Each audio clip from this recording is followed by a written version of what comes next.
اپنی تنہائی پر توجہ دیں، اپنی بالخصوص نوجوانوں، میری آپ سے بڑی درد مندانہ اپیل ہے، اپنی تنہائی میں نا رب کی بارگاہ میں حاضر ہو، اچھے ارادے کرو، اچھی منصوبہ بندی کرو، لمبی دعائیں مانگو۔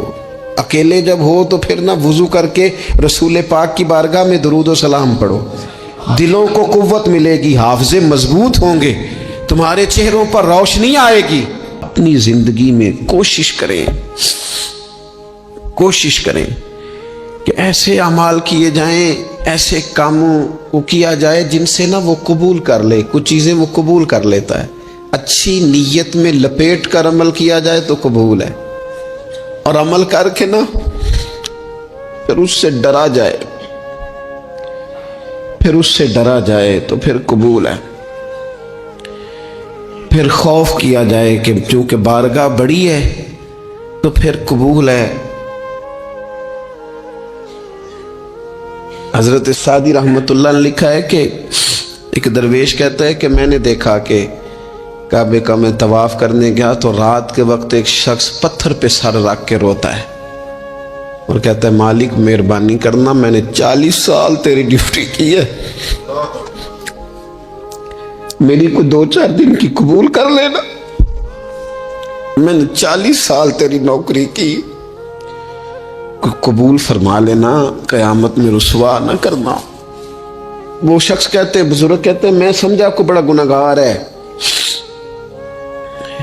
تو میں جا کے اسے تسلی دیتا ہوں، میں کہتا ہوں کوئی نہیں فکر نہ کر، اللہ بڑا کریم ہے، کوئی بڑا گناہگار ہے، رو رہا ہے۔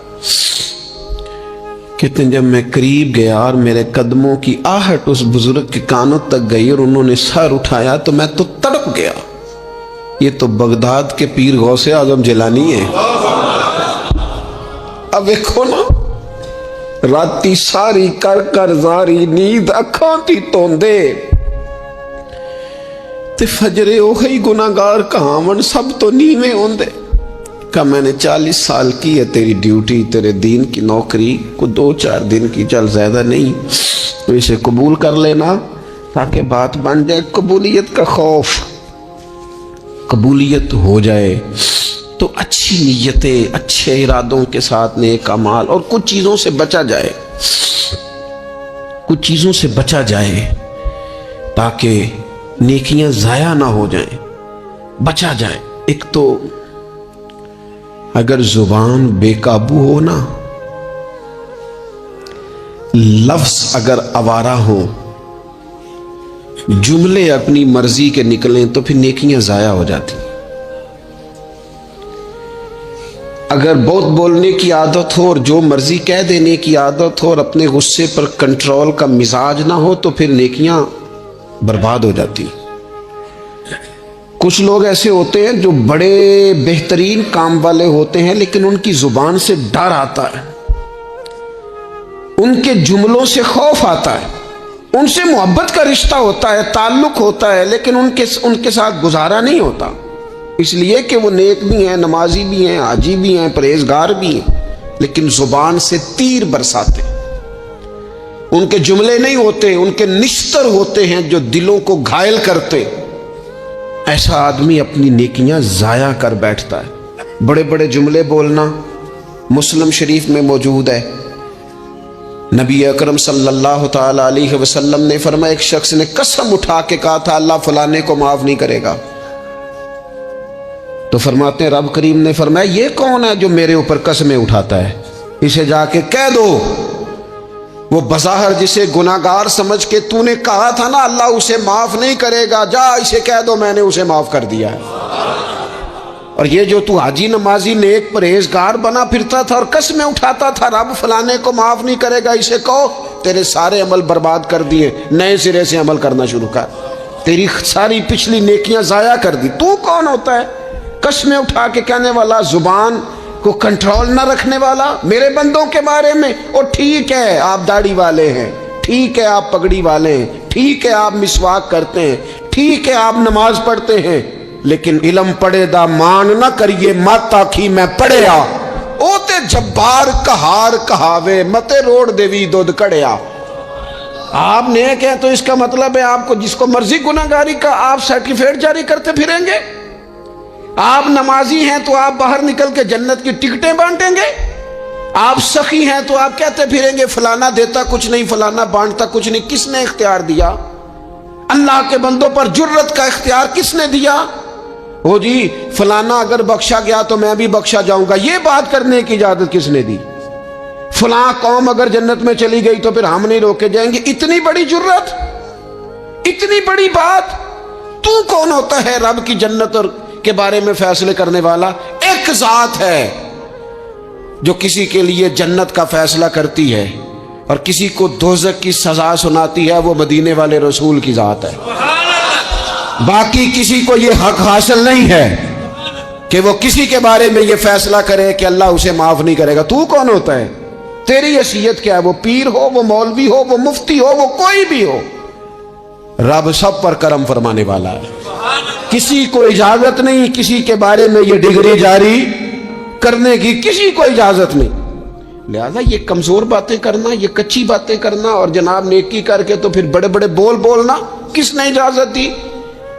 میں ممبر پہ بیٹھا ہوں اور مجھے سالوں بیت گئے تبلیغ کا کام کرتے، میں ایسے لوگوں کو جانتا ہوں جن کا بالکل نام نہیں آتا لیکن انہوں نے اپنی زندگی میں کروڑوں روپے راہ خدا میں خرچ کیے، ان کا کہیں ذکر نہیں، کہیں انہوں نے تذکرہ نہیں کیا، لیکن وہ ہر روز رات کو اٹھ کے تہجد پڑھتے ہیں۔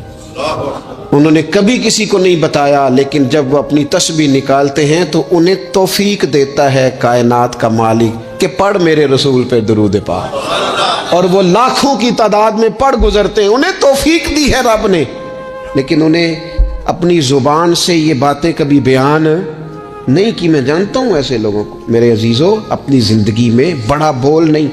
ایک بڑی نیک خاتون ہے، پاک باز ہیں، حضور علیہ السلام کی بارگاہ میں حاضر ہیں، تو انہوں نے صرف اتنا لفظ کہہ دیا کہ یہ فلانی بی بی کا قد چھوٹا ہے، حالانکہ یہ کوئی بڑی بات نہیں، لوگ کہہ دیتے ہیں۔ اور ہمارے ہاں تو جب کوئی تنقید کرنے پہ آتا ہے تو جو من میں آتا ہے کہہ دیتا ہے، یہ جی اس بی بی کا قد چھوٹا ہے، اتنے لفظ کہہ دیے۔ تو نبی اکرم صلی اللہ تعالی علیہ وسلم نے فرمایا یہ جو تم نے بات کی ہے نا، اگر تمہارے یہ جملے میں میٹھے پانی والے سمندر میں ڈال دوں تو وہ سمندر کڑوا ہو جائے گا۔ تم نے کسی پر تنقید کی، کسی کے قد پر اعتراض کیا،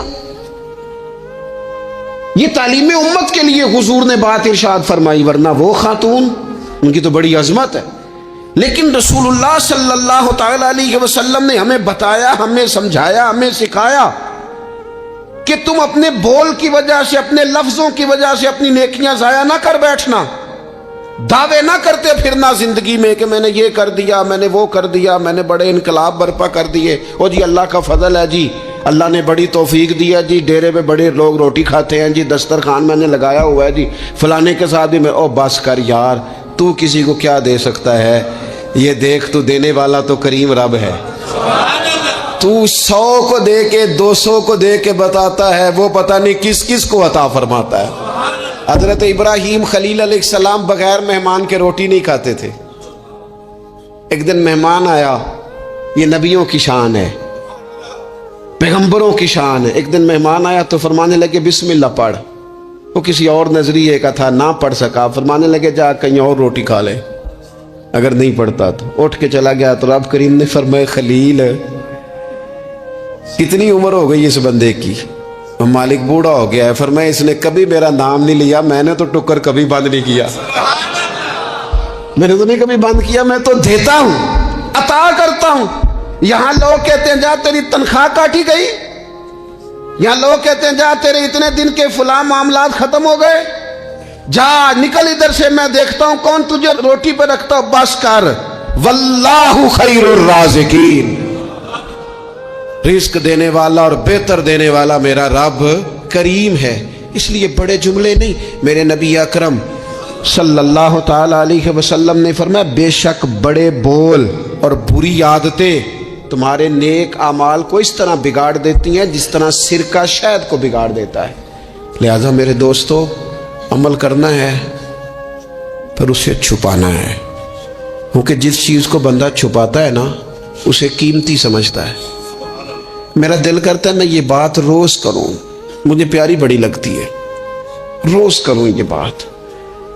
پاک رسول کی پاک اولاد، عزت والے نبی کا عزت والا گھرانہ، امام زین العابدین، اتنے اتنے موٹے موٹے پشت پر نشان تھے، موٹے موٹے۔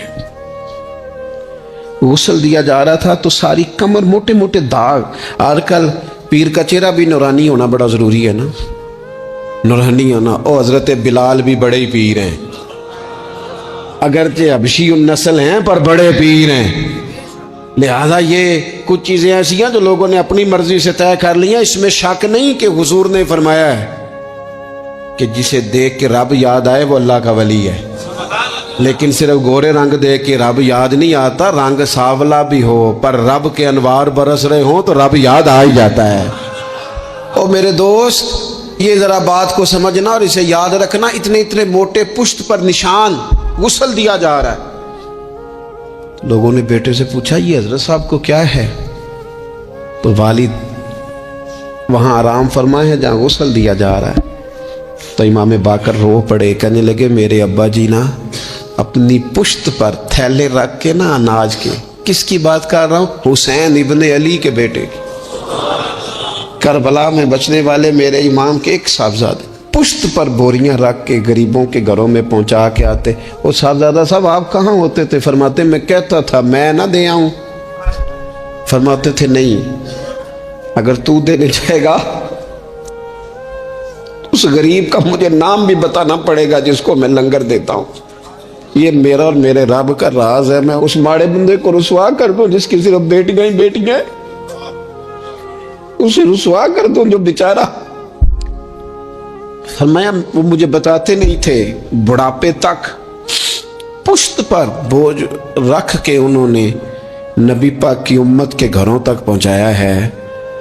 میرے اسا فرمایا کرتے تھے کسی کی بیٹی کی شادی کرانی ہے پھر خود نہیں شادی پہ جانا۔ حضور کیوں؟ فرمانے لگے بچی کا باپ تو محسن کے پیچھے ہی بھاگتا رہے گا، خود نہ جانا، بس ٹھیک ہے پیچھے پیچھے رہنا، سامنے نہ آنا، پیچھے۔ میرے دوست کبھی بھی کوئی بڑا بول نہیں، اس سے نیکیاں۔ اور پھر ایک اور بات،